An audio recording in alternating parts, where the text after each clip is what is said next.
farming ini kita juga sudah beralih tidak lagi ke pupuk kimia, di mana juga seperti kita ketahui pupuk kimia harganya berlipat naik, dan pupuk kimia juga itu bisa menimbulkan kerusakan pada tanah karena unsur hara dalam tanah itu bisa rusak atau katakanlah mati. Nah, dengan eco farming ini tentunya dengan organik super aktif kali sendiri Pak. ya, tentunya apa yang kami sampaikan tadi, tentunya program kami pemerintah, kami lagi hitung-hitungan, nanti kami akan pertama ini mempunyai kerjasama untuk menggunakan eco farming ini untuk digunakan masyarakat kita.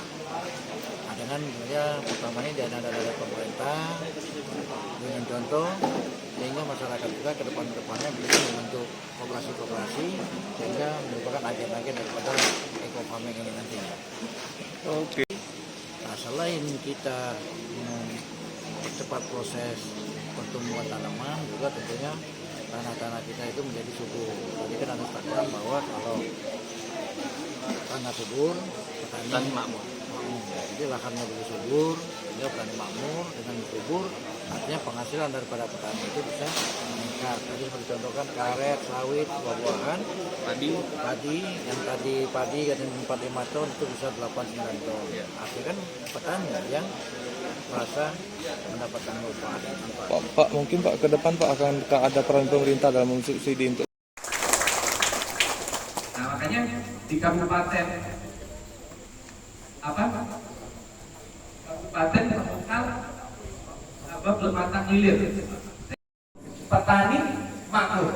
Nah, itu cita-cita kita Pak Bupati. Bagaimana caranya nanti dengan produk kami disosialisasikan kepada masyarakat.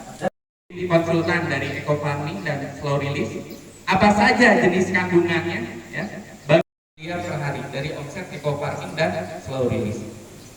Makanya harapan kita untuk kabupaten ini, ya, melalui Pak Bupati, insya Allah kita sama-sama memajukan pertanian Indonesia, ya, bandingkan nanti hasilnya. Jadi Masya Allah ya, hasilnya yang sudah terbukti selama ini jauh sekali ya peningkatan, bahkan yang menariknya di Bojonegoro. Hai pemirsa Sri Popo TV, jangan lupa komen, like, dan subscribe, serta tonton terus berita-berita terupdate lainnya ya.